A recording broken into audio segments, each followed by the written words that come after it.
In nomine Patris et Filii et Spiritus Sancti. Gereja Katolik memperoleh pengajaran tentang keistimewaan Bunda Maria melalui pengajaran yang memang sudah dituliskan sejak abad-abad awal oleh para bapak gereja. Figur Bunda Maria memang tidak dominan dijabarkan dalam Alkitab, karena memang fokus Alkitab adalah Tuhan Yesus sendiri. Para bapak gereja menghubungkan Alkitab Perjanjian Lama dengan Perjanjian Baru untuk mengajarkan bahwa apa yang dijanjikan dalam Perjanjian Lama dipenuhi dalam Perjanjian Baru. Pemahaman ajaran Gereja Katolik tentang Bunda Maria tidak terlepas dari apa yang dipaparkan dalam Perjanjian Lama dan Perjanjian Baru, yang juga diteruskan dalam tradisi suci. Bahwa dalam Alkitab dikatakan, oleh ketidaktaatan Adam yang pertama, manusia jatuh dalam dosa, maka oleh ketaatan Adam yang kedua, yaitu Kristus, sebagaimana tertulis dalam Roma 5:12-21, manusia memperoleh pengampunan dosa. Seperti pengajaran Santo Irenaus sekitar tahun 189, oleh ketidaktaatan Hawa yang pertama, maka manusia terikat dosa, sedangkan oleh ketaatan Maria, maka keterikatan itu dilepaskan. Yang dapat Anda baca dalam Injil Lukas 1:38.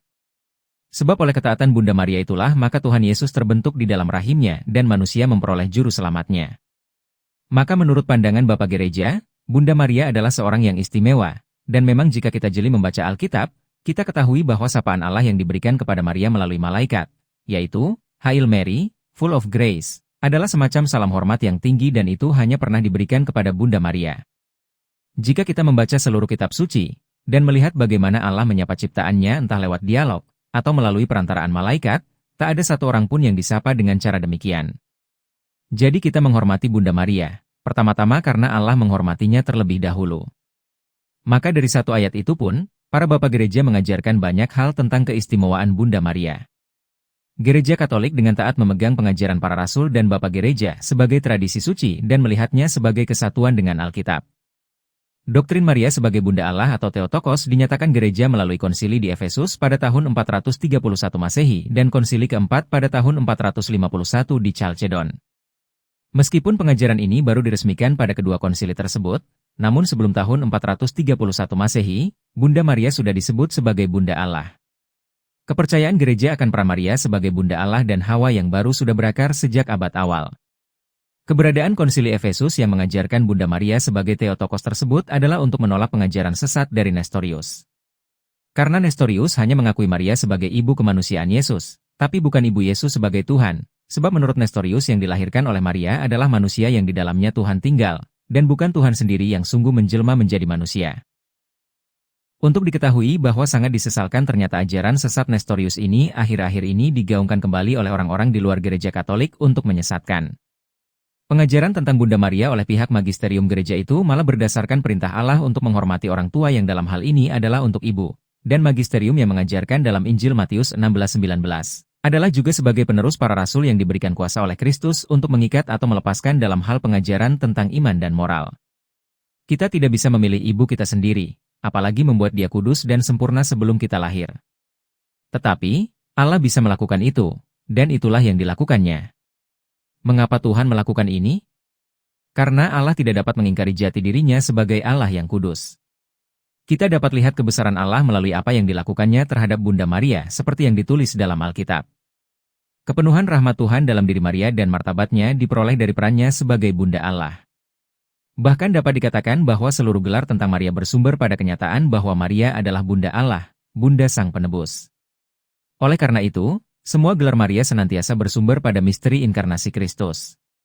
Jadi, seluruh gelar Maria adalah untuk semakin memperkuat pengajaran tentang inkarnasi Kristus. Berikut akan dijabarkan gelar Bunda Maria sebagai Theotokos dari dasar kitab suci. Ke-1. Dalam Kejadian 3:15, aku akan mengadakan permusuhan antara engkau dan perempuan ini, antara keturunanmu dan keturunannya. Keturunannya akan meremukkan kepalamu, dan engkau akan meremukkan tumitnya. Janji ini tentang perempuan itu dan keturunannya, mengacu kepada Tuhan Yesus dan Bunda Maria, ibu yang melahirkannya. Kedua, dalam Lukas 1:42-43, Elizabeth menyebut Bunda Maria sebagai ibu Tuhanku. Elizabeth juga menyebutkan Maria sebagai seseorang yang terberkati di antara wanita, oleh karena ia mengandung Yesus.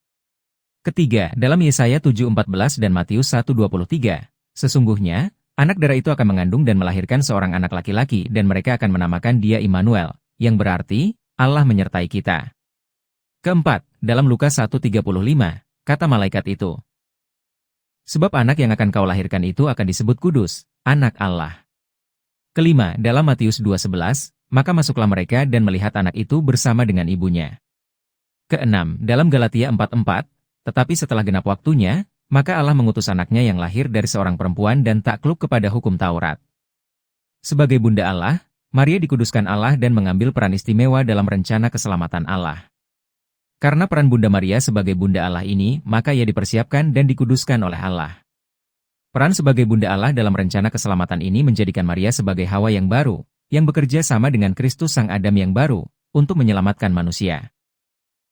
Ave Maria, gratia plena, Dominus tecum, benedicta tu in mulieribus, et benedictus fructus ventris tui, Iesus. Sancta Maria, Mater Dei, ora pro nobis